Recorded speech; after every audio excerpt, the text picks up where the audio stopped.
2026년에는 내 삶에 어떤 변화가 일어나기를 원하십니까? 라고 묻습니다. 어떤 변화가 일어나기를 원하십니까? 그리스도인으로서 변화가 일어나기 위해선 예수 그리스도를 바로 알아야 돼요.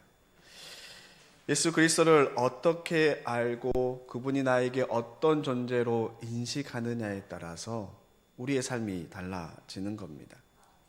나를 향한 주님의 뜻을 알고 행하는가, 아니면 주님과 전혀 상관없이 내 욕심대로 살고 있는가. 이 세상 사는 사람 중에 예수님을 모르는 사람은 아마 없을 겁니다. 다 압니다.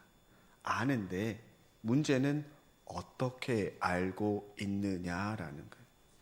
누군가는 구원자로 알고 있을 거고, 누군가는 수많은 선지자 중에 한 사람으로 알고 있을 거고, 그리스도인이 아닌 사람은 그래, 교회 다니는 사람들이 믿는 신이야 라고 이야기할지도 모릅니다.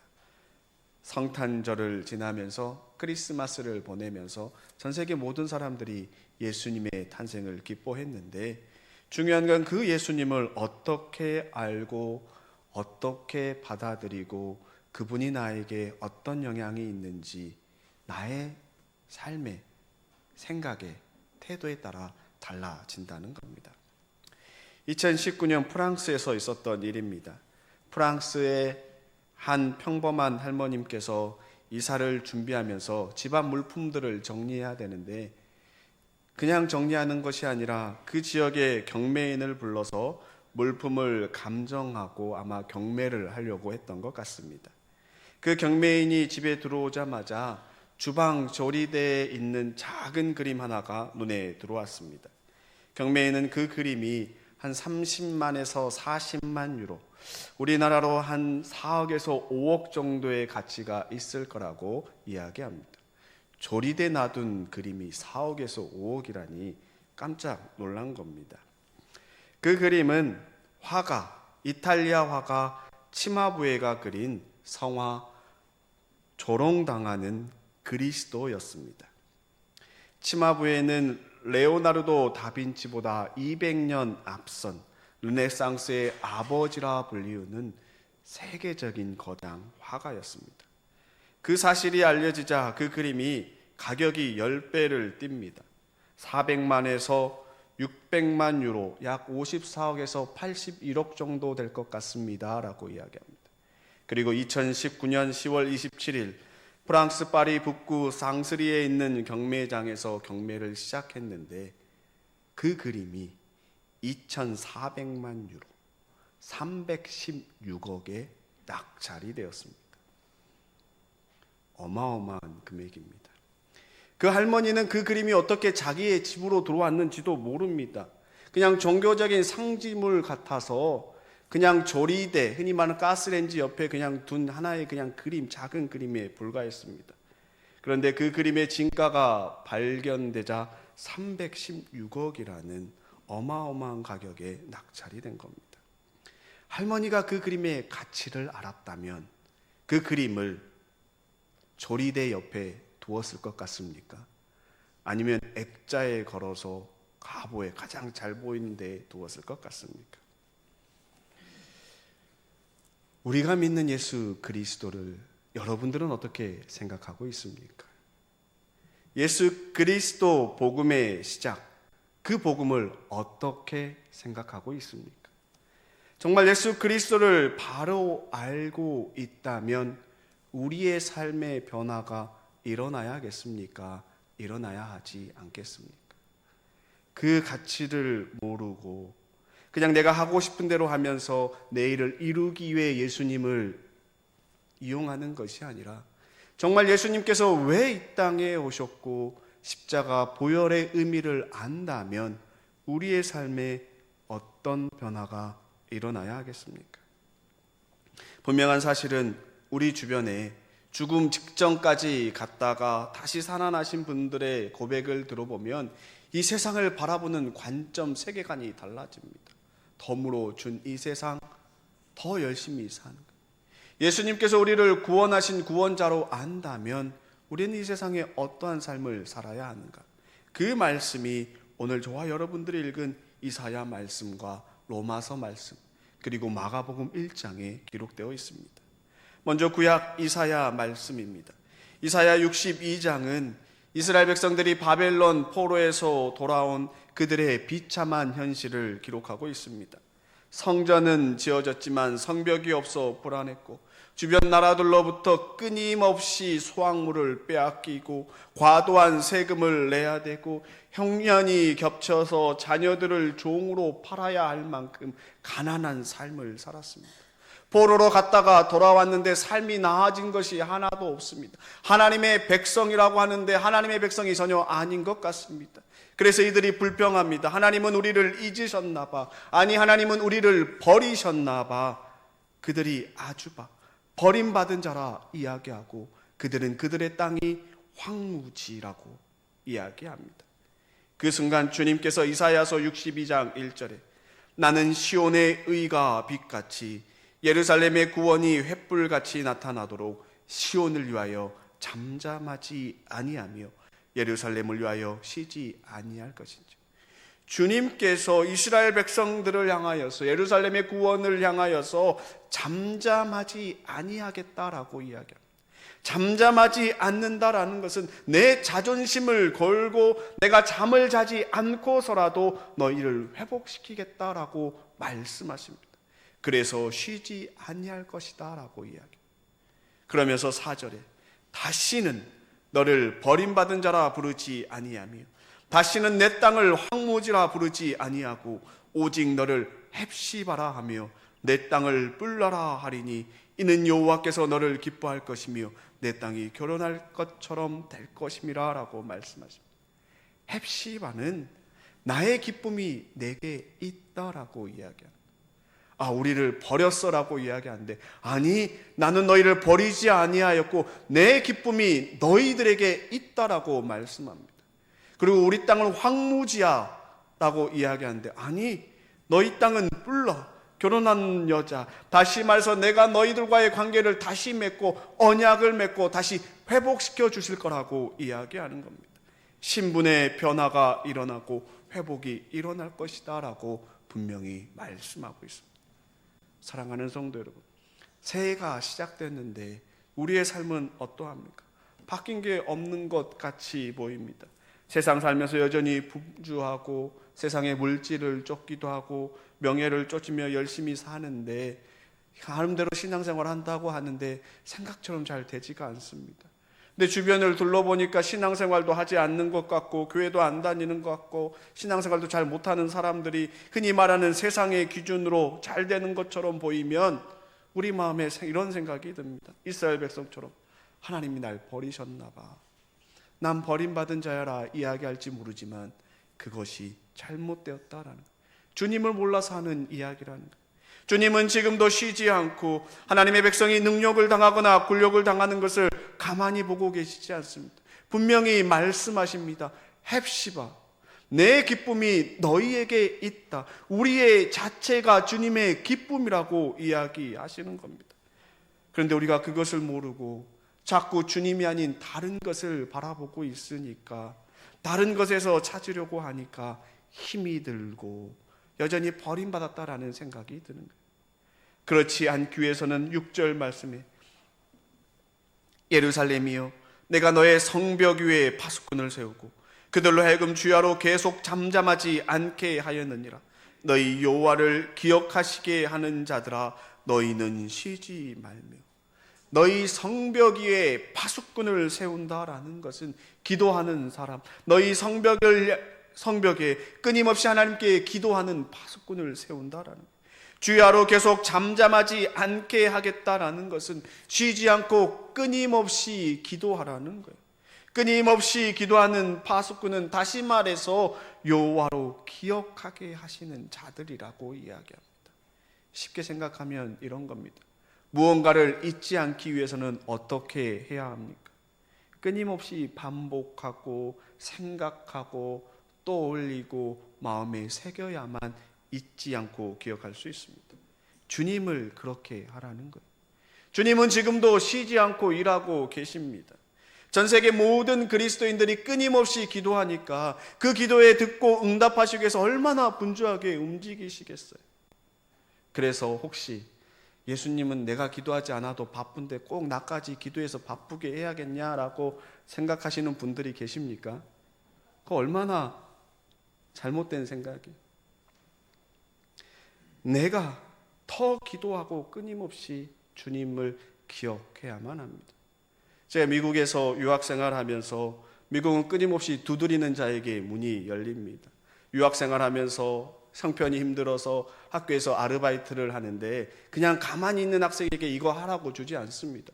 끊임없이 교무실 찾아가서 뭐 할 일 없어, 뭐 할 일 없어, 뭐 할 일 없어 하고 물으니까 일을 주는 거예요. 다시 말해서 하나님 앞에 끊임없이 기도하고 하나님의 말씀을 묵상하고 기억하는 자에게 헵시바의 삶, 내가 나의 기쁨이라는 그 삶을 누릴 수 있다라는 거예요. 기도하지 않으니까, 주님을 바라보지 않으니까 주님이 나를 버렸다라는 생각을 갖게 되는 겁니다. 주님의 그 소중한 보혈의 가치를 안다면, 이 세상에서 가장 좋은 것이라면 어떻게든 간직하려고 하는 우리의 본성에 따라서 그 예수 그리스도를 가장 귀하게 여길 수 있는 저와 여러분들이 되시기를 축원합니다.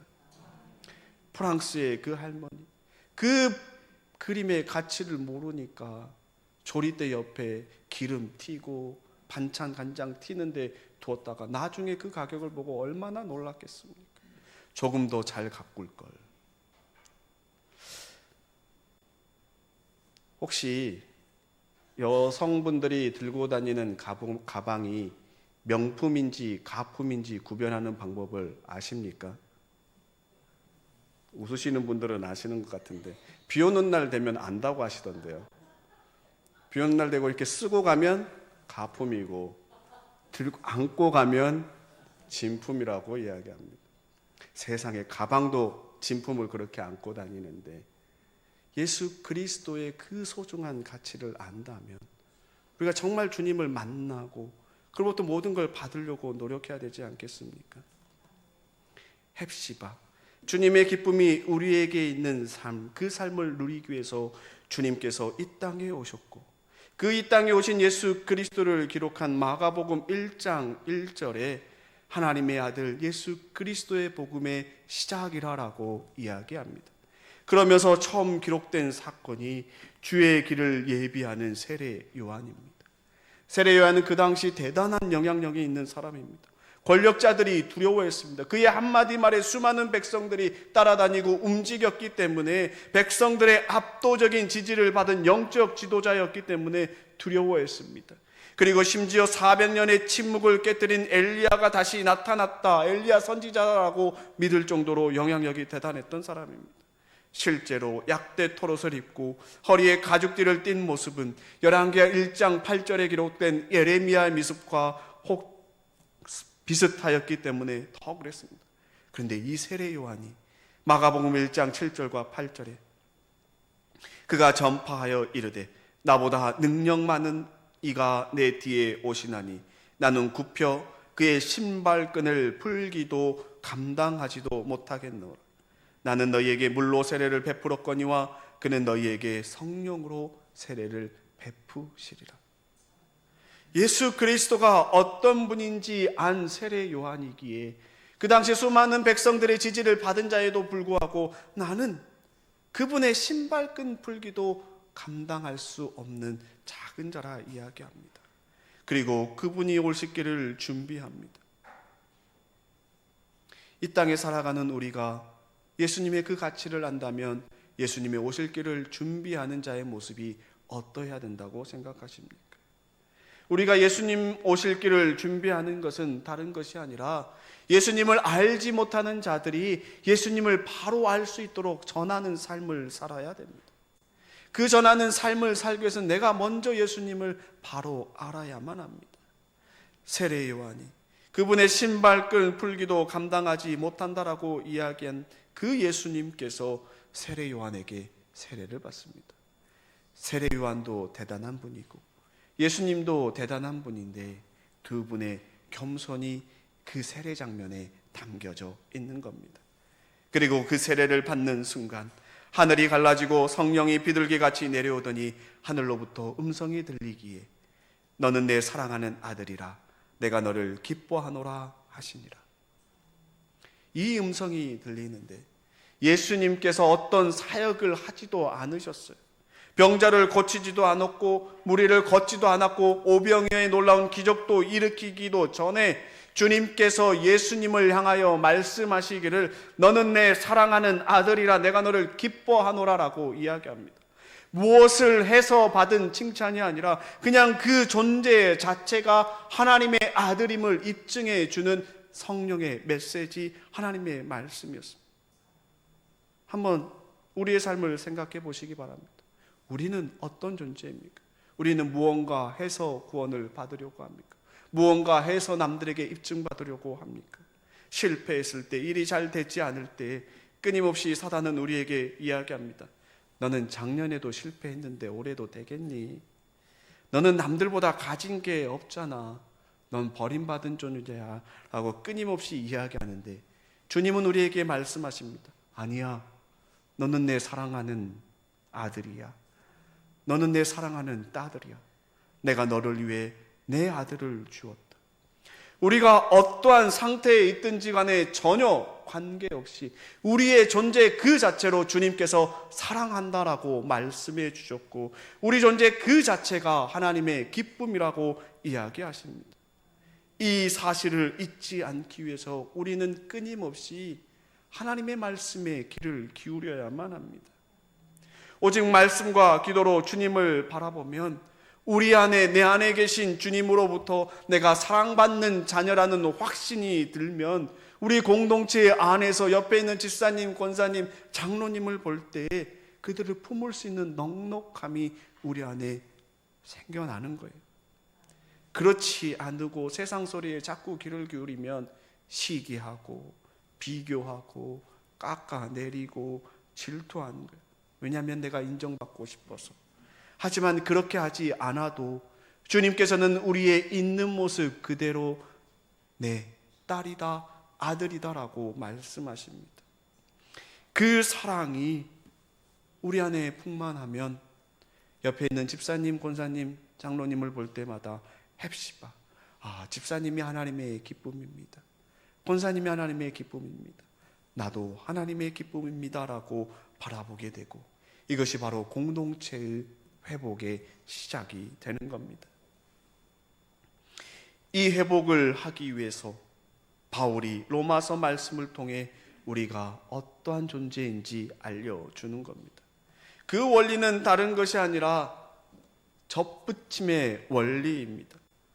바울은 이방인 그리스도인들을 향하여 돌 감람나무라 이야기하고 그 돌 감람나무는 열매도 잘 맺히지 않고 가치가 없는 나무예요. 그런데 하나님께서 이 돌 감람나무의 가지를 꺾어다가 참 감람나무인 예수님께 접붙이니까 열매를 맺기 시작합니다. 접붙임의 신비가 무엇이냐면 어떤 가지든지 그 뿌리에 접붙임을 입는 순간 그 뿌리의 열매를 맺게 되는 겁니다. 그래서 18절에 그 가지들을 향하여 자랑하지 말라. 자랑할지라도 내가 뿌리를 보존하는 것이 아니요 뿌리가 너를 보존하는 것이니라 라고 이야기하는 겁니다. 2026년 새해를 시작하며 내 삶에 어떤 변화가 일어나기를 원하고 그 변화가 일어나도록 하기 위해서는 우리는 주 예수 그리스도 뿌리에 접붙임을 받은 가지로 살아야 합니다. 그리스도인으로서 올 한 해 열매를 맺고 성공하고 가정과 교회를 지키는 힘은 우리 자신에게 있는 게 아니라 그리스도인으로서 예수 그리스도 안에 있음을 기억해야만 합니다. 참 감람나무이신 주님의 뿌리로부터 올라오는 그 은혜의 진액을 받을 때 열매를 맺는 거예요. 그 진액은 다른 것이 아니라 말씀과 기도입니다. 말씀의 뿌리, 기도의 뿌리인 참 감람나무 예수님께 붙어있는 저와 여러분들이 되시기를 축원합니다. 우리가 넘어지는 이유는 교만 때문입니다. 이만큼 했으면, 이 정도 열매는 당연해라고 우리는 생각할 수 있습니다. 그런데 22절에 이렇게 이야기합니다. 그러므로 하나님의 인자하심과 준언하심을 보라.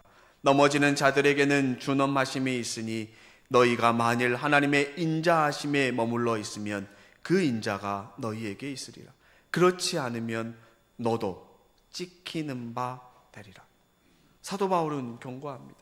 하나님의 인자하심 안에 머물러 있으라고.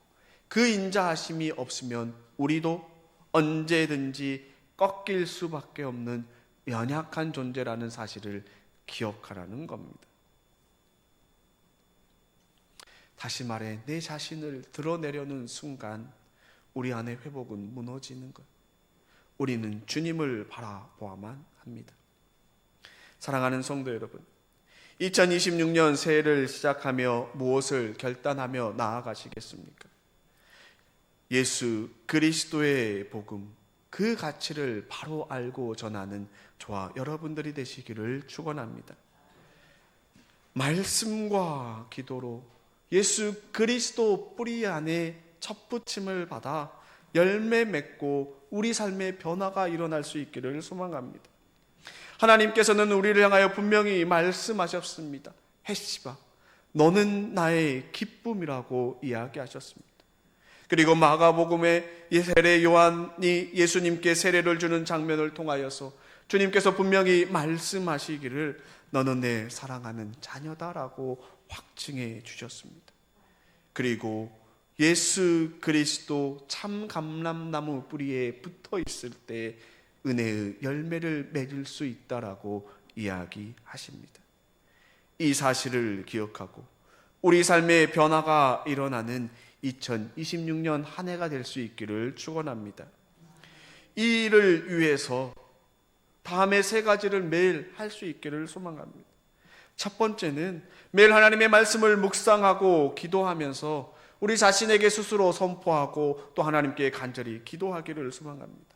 나는 하나님의 기쁨 헵시바입니다. 나는 하나님의 사랑하는 아들입니다. 딸입니다. 그래서 나를 통해 하나님의 영광이 드러납니다. 매일 하나님의 말씀을 묵상하고 기도하면서 이 사실을 기억하시기 바랍니다. 두 번째는 여러분들이 속한 가정과 일터와 교회의 기도 파수꾼이 될 수 있기를 축원합니다. 우리의 삶을 찬송으로 바꾸시기까지 기도를 끊임없이 쉬지 않고 하는 가운데 주님께서 우리의 기도에 응답할 수 있도록, 주님, 우리가 파수꾼입니다. 내가 내 가정의 파수꾼이고 내가 내 일터의 파수꾼이고 내가 내 교회의 파수꾼입니다 라고 결단할 수 있기를 소망합니다. 마지막으로 겸손히 말씀과 기도로 주 예수 그리스도의 뿌리에 머무는 저와 여러분들이 되시기를 축원합니다.